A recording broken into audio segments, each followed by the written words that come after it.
Assalamualaikum warahmatullahi wabarakatuh. Jumpa lagi dengan channel Texas Nights bersama saya Ahmad Jenny dari vektor menjadi bumper.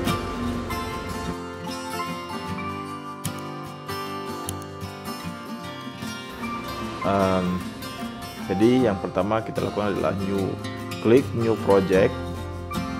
Dan di sini ada tampilan, di sini ada new composition dan new composition from footage. Nah, kita klik new composition karena kita akan membuat project baru. Jangan lupa composition name-nya kita kasih nama ya, sesuai dengan tujuan kita, yaitu bumper dari vektor. Kita buat dengan background yang bisa dirubah menjadi warna merah, durasinya adalah 10 detik. Setelah itu baru langkah berikutnya adalah kita mengimpor file logonya ya. Logonya udah dibuat dengan Adobe Illustrator.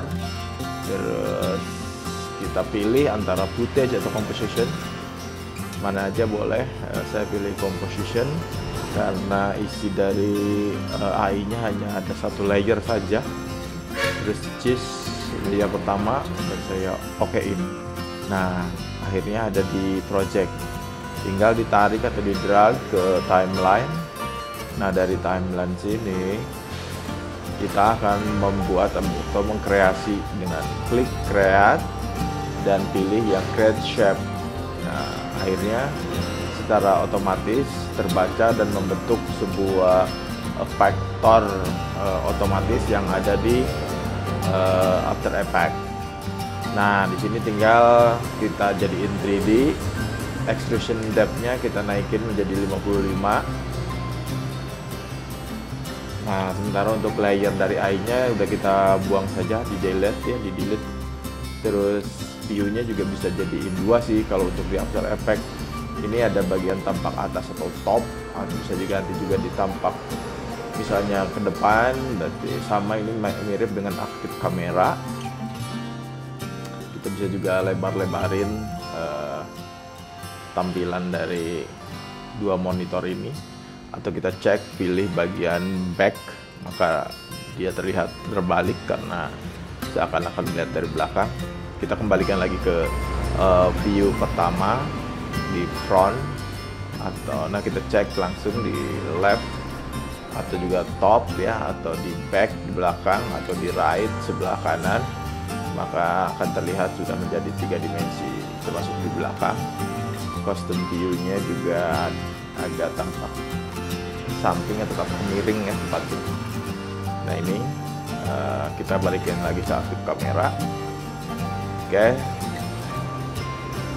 kita kecilin lagi, kita tarik saja bagian pinggirnya. Kita bikin composition, cek composition, kita ganti deh backgroundnya menjadi warna putih. Kita coba. Nah, ini jadi background itu bisa diatur-atur, bisa diganti. Terus new, kita bikin juga yang layer belakang ya, background kita pakai shape layer. Nah, jangan lupa dikecilin, kita bikin lebih gede daripada lembar kerja atau rasio dari layarnya. Nah, setelah itu kita nyalakan juga 3 dimensinya ya, aktifkan. Terus kita perbesar, dipasin fit, dan kita tebelin juga nih extrusionnya 33 saja, 33 dpi. Terus kalau tampak kiri kita bisa tarik ya, sumbu jetnya, tarik biar lebih jauh atau tidak nempel dengan logo. Terus kita cek di bagian kanan atau coba di bagian depan, sudah tidak nempel antara background warna ungu dengan logonya. Kita jauhkan lagi. Oke, dan kita cek di aktif kamera. Oh, ternyata ini kayaknya terbalik sih, jadi posisinya si temboknya malah ada di belakang. Kita coba cek di bagian top. Nah, kita harus geser ke arah sebaliknya nih temboknya, biar aktif view-nya si logo ini berada di depan. Kita cek ya. Nah, di bagian depan sudah terlihat bahwa posisi logo sekarang benar ada di bagian depan. Oke, dan kita bisa ganti juga nih background layernya, misalnya menjadi warna putih atau juga warna biru atau warna kuning juga bisa, boleh, atau abu-abu. Oke, kita klik oke.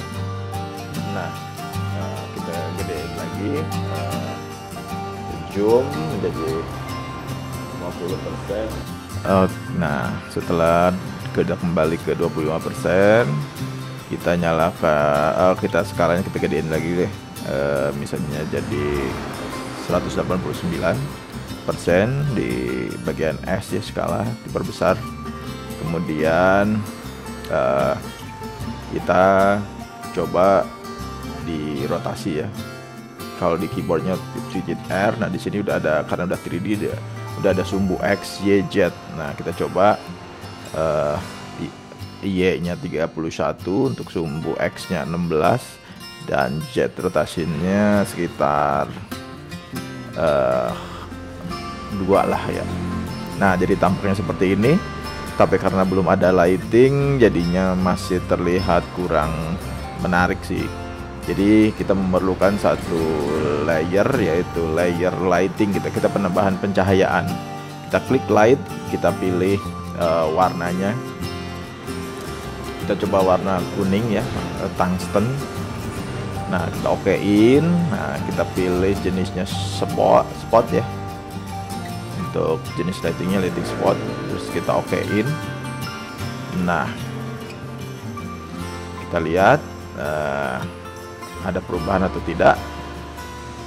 Kita cek. Nah, sedang ngerender ya. Nah, ini hasilnya terlihat ada semacam cahaya seperti center ya, atau flashlight. Nah, kita kasih shadow-nya di bagian material, kita onin. Terus kita cek juga transformasi, terus materialnya kita onin ya, yang ke shadow-nya, supaya menghasilkan bayangan. Oke. Nah,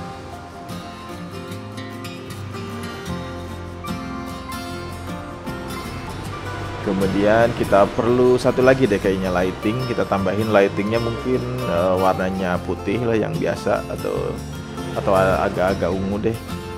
Kita ambil warna ungu, buat ini lighting RGB. Kita pilih yang paralel saja, kita okein, maka hasilnya akan menghasilkan sebuah tata cahaya yang lebih menarik ya. Kita cek di bagian fit ya.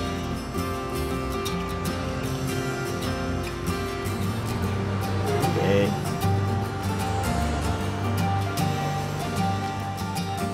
Nah, jadi tadi warna backgroundnya sudah berubah menjadi warna ungu, sementara yang kena lightingnya menjadi ungu lebih muda karena cahaya. Nah, ini posisi dari sebelah kiri atau left, cahayanya di sebelah itu. Kita bisa, nah ini karena tembus ya si tembok, kita mundurin dulu. Dan lightingnya mungkin di bagian paralel lightingnya kita mundurin atau kita naikin juga dikit.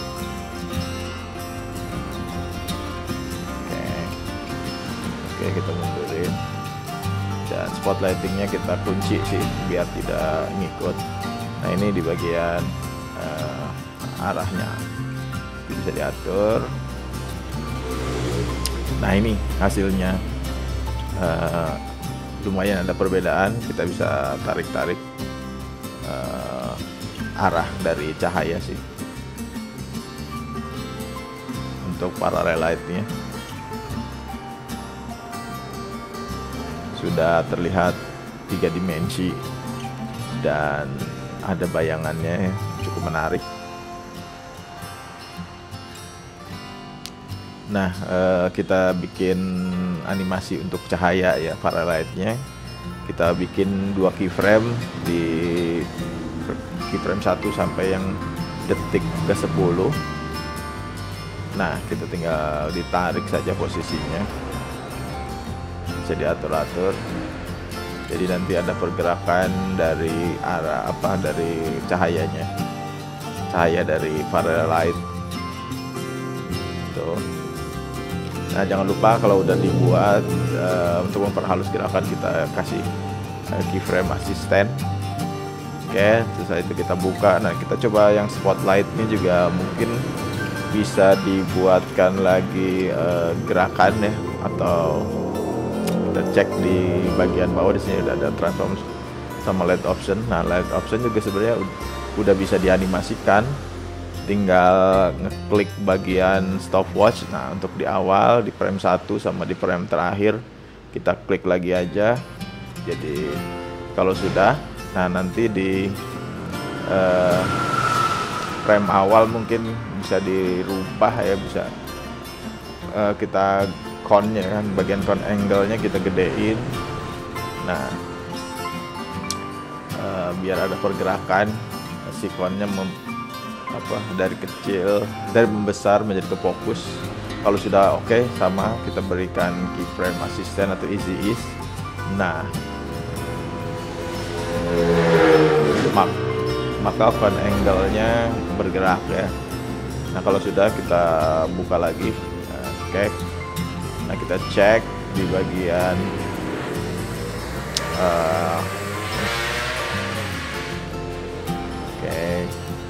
nah kita di bagian logonya kita gerakin animasinya di bagian posisi. Kita bikin pokoknya minimal 2 keyframe untuk pergerakannya. Kita coba gerakannya adalah dari luar mendekati kamera terus ke dalam. Jadi kita lihat di tampak atas dulu. Nanti dari tampak atas ini di bagian keyframe pertama atau keyframe awal. Nah, kita geserin aja di keyframe ke-6 gitu ya, detik ke-6 saja untuk sampai tengah. Nah, ini di keyframe awal kita bawa geser keluar mendekati kamera, jadi dia akan seperti tampilannya membesar gitu. Nah, ini semuanya sudah bergerak, termasuk 2 lighting tadi juga yang udah diberi keyframe assistant, maka dia akan bergerak. Nah, ini terlihat kan bahwa si logonya seperti dari dekat kamera menjauh mendekati tembok. Nah, bisa ditarik lagi karena sudah ada sumbu XYZ ya. Jadi kita tarik biar bisa langsung juga dari warna-warna sumbunya. Nah, kita atur posisinya, sudut datangnya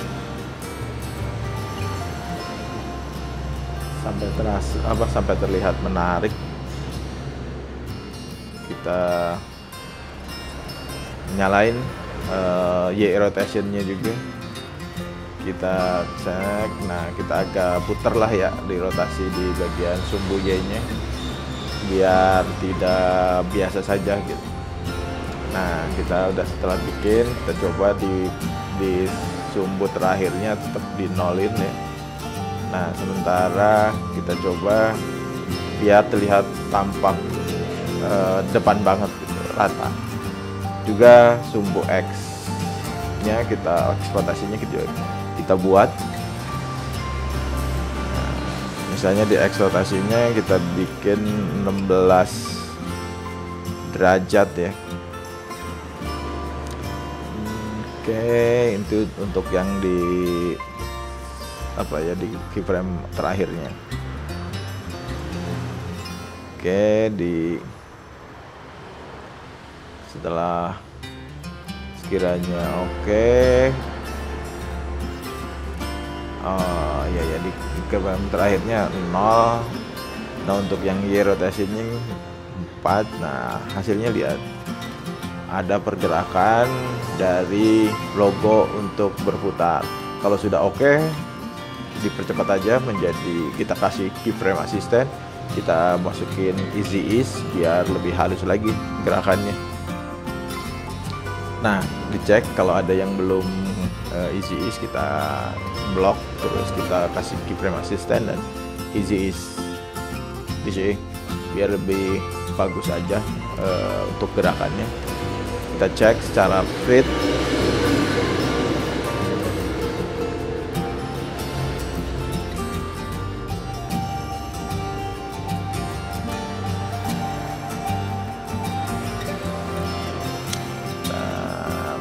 Ya, langsung oke. Menurut saya sih udah bagus sih, udah cukup bagus untuk pergerakannya, juga tata cahayanya juga udah terlihat artistik gitu ya. Jadi kalau sudah oke sih kita tinggal render aja. Jangan lupa di save dulu ya, save as-nya terserah di drive mana aja. Kalau saya drive D, saya tulis filenya adalah jadi, jangan lupa ya, atau nanti tinggal di render atau di compose, tinggal pijit keyboard CTRL sama M, pilih bagian lossless-nya, kita pilih quick time, kalau ada MP4 pilih MP4. Setelah itu di render. Untuk rendering dari After Effects ini memang terbilang lama sih karena berat, tapi memang dibanding misalnya yang 3D lainnya seperti Blender malah bisa lebih lama lagi untuk proses rendering berdasarkan pengalaman saya sih. Jadi antara rendering AE sama rendering Blender sebenarnya walaupun sama-sama lama, tapi After Effects ini bisa lebih cepat dalam hal merender. Kalau ada pertanyaan silahkan tulis di kolom komentar. Jangan lupa share dan subscribe, dan jangan lupa subscribe channel Texas Max. Dan terima kasih sudah berkunjung dan menonton. Wassalamualaikum warahmatullahi wabarakatuh.